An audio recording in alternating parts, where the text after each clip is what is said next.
الشعور ديالي من ناحية اجتياز الامتحان اليوم.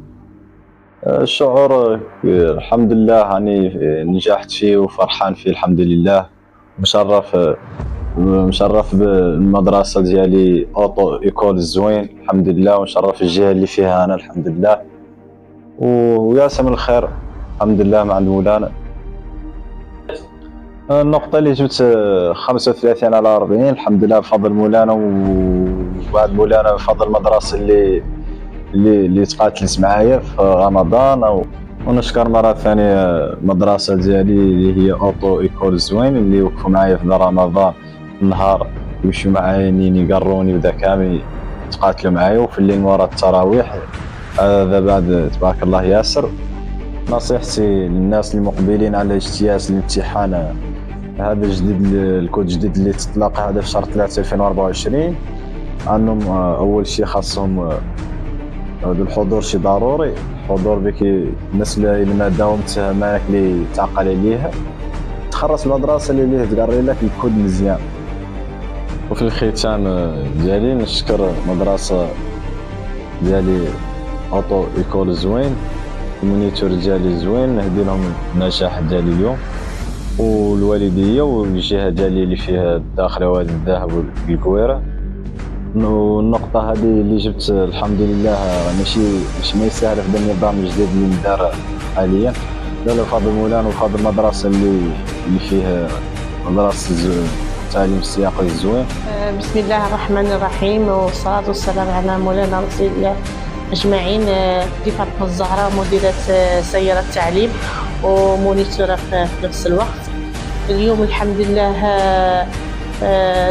داز عندنا مترشح في اجتياز امتحان رخصة السياقة 2024 في النظام الجديد، والحمد لله جاب لي أعلى نقطة الحمد لله، بحكم أن الناس دوزت في المغرب كامل، وراكم شفتوا ناط الضجة شوية وناضوا المشاكل على حساب الكود.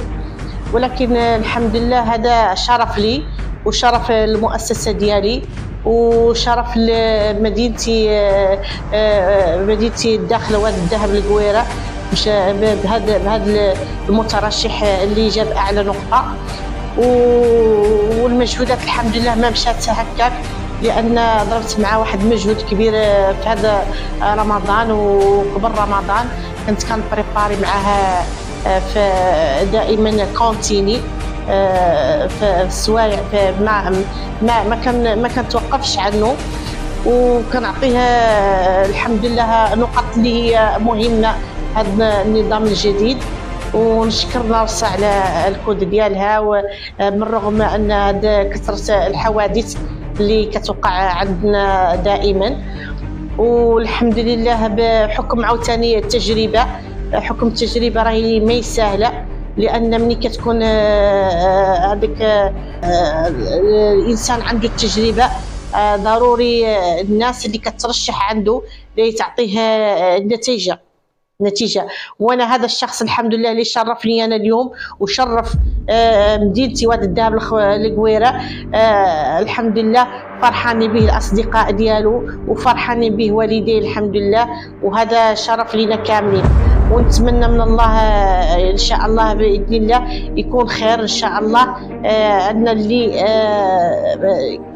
كيستعد يجي يدوز الامتحان ويجي المدرسه ويقرا ويتابع دروس ديالو يوميا وعن جدارة واستحقاق دائما، وكتخدم معاه المدرسة إن شاء الله دائما. ضروري قطعا أنه غادي ينجح. هذه ما فيها إن شاء الله، ما فيها شي حاجة اللي فيها كذب إن شاء الله.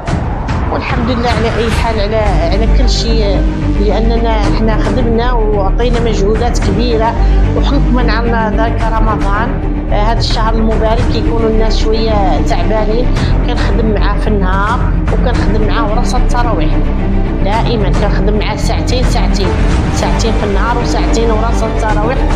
والله اللي عالم بيه هذا الشيء اللي كاين. ومرحبا بكم سهلا وهلا. وثانيا نقول لكم المدرسة اللي دوز فيها التلميذ هذا لا كونديدا عفوا، هي مدرسة سير التعليم الزوين المتواجدة في حي الرحمة قرب صيدلية البناء.